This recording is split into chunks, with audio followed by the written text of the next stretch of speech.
What's up, Tailgaters? You're in the booth with Tailgate Nate today. Welcome to my channel and welcome to my final Week 7 preview and prediction video of the week. Again, recording this video ahead of time, hopefully, or actually, I should be on a plane by now. So, again, recorded this video ahead of time for all you fine people. That's why I'm wearing something pretty similar, but let's talk about this one from Acrisure Stadium. I hopefully am saying that right. In Pittsburgh, Pennsylvania, the Pitt Panthers are undefeated. They're 5-0. They're ranked in the AP poll, and they're going to be looking for their best start, that being 6-0, since Dan Marino quarterbacked this team. Well, they get a pretty tough team coming in. Just almost pulled off an upset this past week at home. It's the California Golden Bears, and don't overlook this one, ladies and gentlemen. I feel like, again, for the second straight week, people are going to be overlooking this Cal game. Do not overlook Cal and Pitt, and we'll dive on into everything you need to know between the Panthers and Golden Bears here in just a little bit. But before we do that, obviously, I got to say thank you for all the love and support that I've continued to see here on YouTube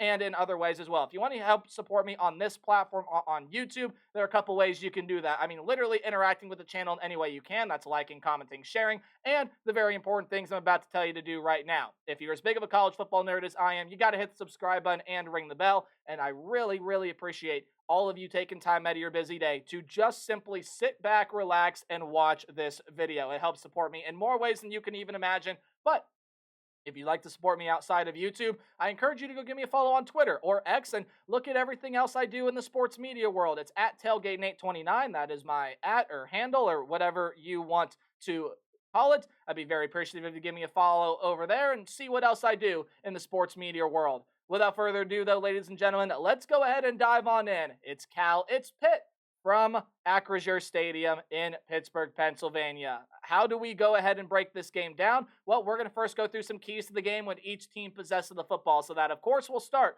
with the Cal Golden Bear offense against this Pittsburgh Panther defense. And then we'll look at the Pitt offense against the Golden Bear defense, give you some keys. At the end of the video, I'll kind of give you my final thoughts, sort of round out how I think this game is going to play out. And then eventually, I'll give you a winner and a score prediction for who comes away with the coveted W in Pittsburgh, Pennsylvania. Without further ado, it's Cal, it's Pitt. Let's dive on into this one.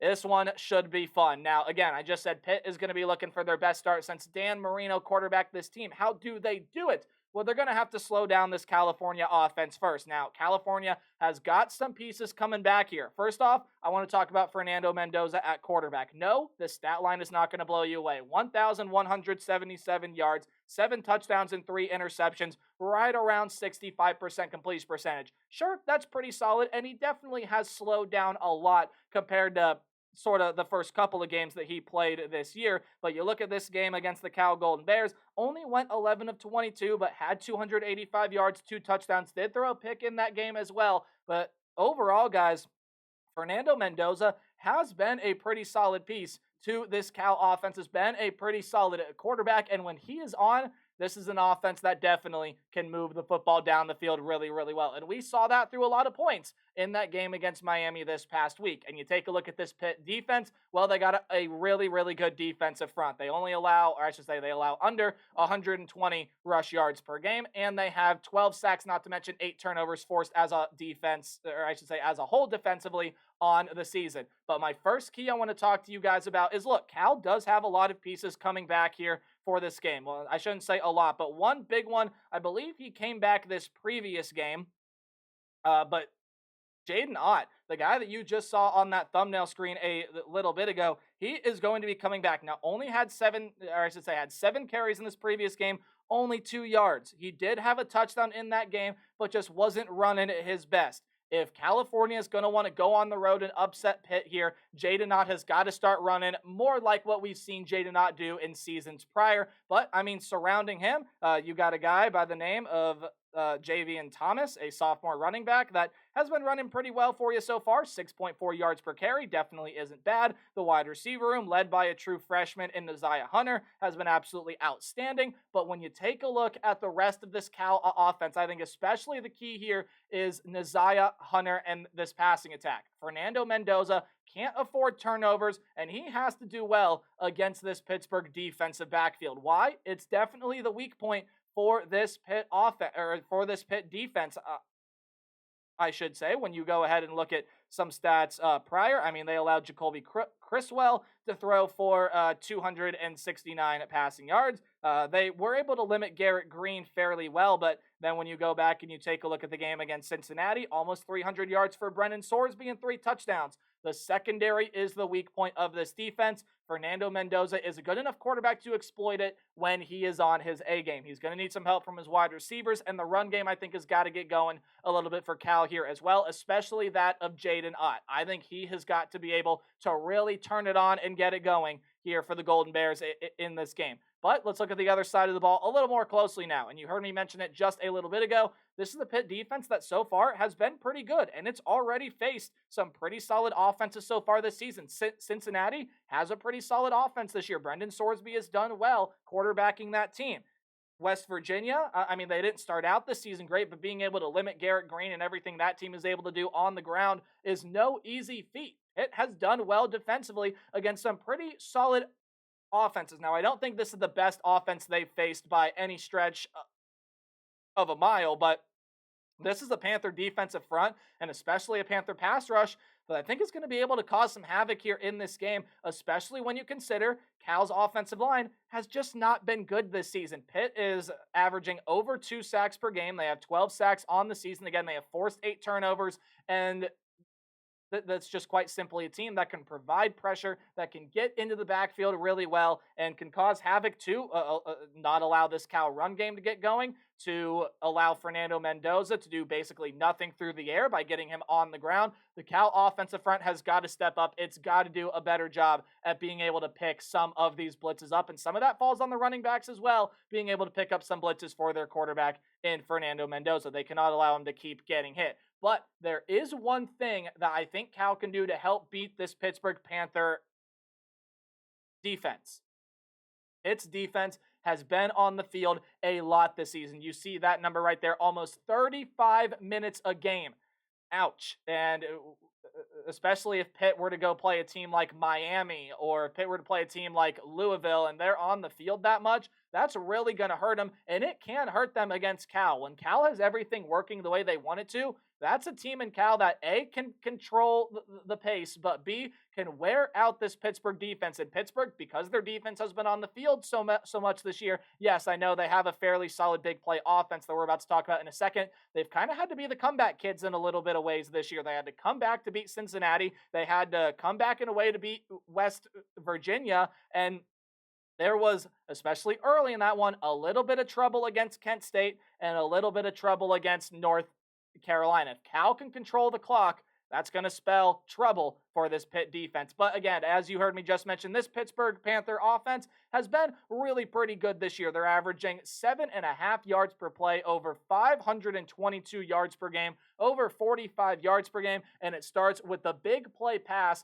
And how good has the freshman Eli Holstein been this season? 1,564 yards and 15 touchdowns, only 3 interceptions on the year. Now, that is 3 of the 4 Pittsburgh turnovers, and you're going up against a Cal defense that not only has a good pass rush, but uses that pass rush and it's good secondary to be able to force turnovers there as well. In fact, when you go back and you take a look, well, actually, you know what? Now that I'm thinking about it, we'll do that here in just a little bit. But when you go ahead and you take a look, I'm wondering if Eli Holstein can keep this thing up. So let's look at some performances he's had in some key games this year. Eli Holstein in the game against Cincinnati helped to lead that comeback effort. Over 300 passing yards, 3 touchdowns, and 1 interception in that one. Having the lead sort of come back against West Virginia, 301 yards and 3 touchdowns. And then in that game that Pittsburgh just played against North Carolina, 381 yards and 3 touchdowns. Now, he has thrown an interception in all 3 of those games so far. So when he faces a pretty solid defense, he throws picks. Again, I'll fact check myself on that, but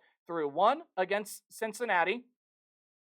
You look at the game there against West Virginia. I actually didn't throw 1 against West Virginia, but then threw 1 against North Carolina, and then threw 1 between the 2 games between Youngstown and Kent State. Cal's pressure can create some chaos, much like what Pittsburgh's defensive line is able to do. Cal can do the same thing. And this is also a really, really good run defense. Let's go back and take a look at what Cal did against the team in Miami that has some pretty good running backs, most notably Damian Martinez. Well, they did average 4.2 yards per carry this past week, but you take this Miami game out, and especially a lot of the plays that Miami was able to make late, Cal, overall on the year, still really good run game when you include those stats. If you exclude them, it looks even better on paper. And Cal has been able to limit, for the most part, what teams are able to do running the football, which against a team like Pitt would mean that, well, they're going to be able to limit guys like Reed and even Holstein, who can get outside of the pocket and run there as well. This is the Pittsburgh Panther team that has got to be able to handle the Cal pressure, but it's also got to be able to limit the turnovers. Cal is going to look to limit the explosive ability of Eli Holstein in this pass game downfield because it can strike very, very quickly. It's just how good Eli Holstein has been so far this year, but you also got to be able to limit the explosive ability, and I think Cal's going to have to generate some turnovers in this game here as well, because when you take a look at the stat line, or I should say, when you take a look at that box score there from the Miami game just this past weekend, I mean, they only forced one turnover there in that game, which was actually coming into the matchup below their season average. If they can force one, I think one turnover is going to be able to do the damage that it needs to do against this Pitt team. But two turnovers could be devastating for Pitt. You look at where those turnovers are coming from. I mean, 11 interceptions for this Cal secondary, defending the pass and forcing Eli Holstein to throw picks and forcing Eli Holstein into some bad throws.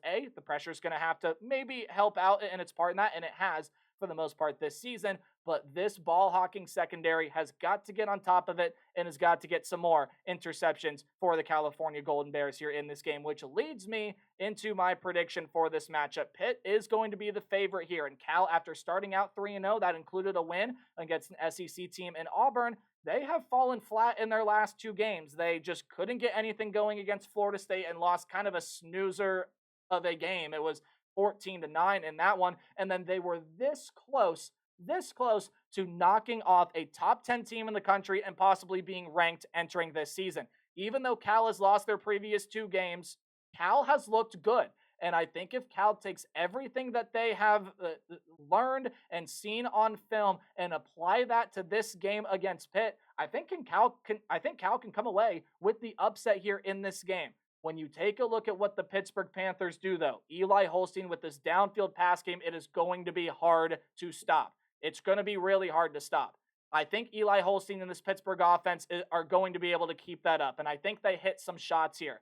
But I do think this California Golden Bear team, with how well they're playing, and after falling just short against Miami this past week, again, Cam Ward doing the same thing he did against Virginia Tech, just simply putting his team on his back and not letting them lose. If this Cal run game can get a little bit better and that team can force some turnovers, generate more pressure than what Pitt can against Fernando Mendoza and the Cal offensive front, again, that has struggled this year, I think Cal is going to come away with the upset. And you know what? We've already seen a lot of chaos, and I felt upset happy in the videos that I've uploaded today. Why not? Let's go ahead and do it. 34-30. There's going to be some solid scoring in this one. I feel like Pitt's going to have a lead for some of it, if not most of it, but I think Cal makes a couple plays, especially with that secondary and Fernando Mendoza, and especially Jaden Ott. They step up. They get this one done.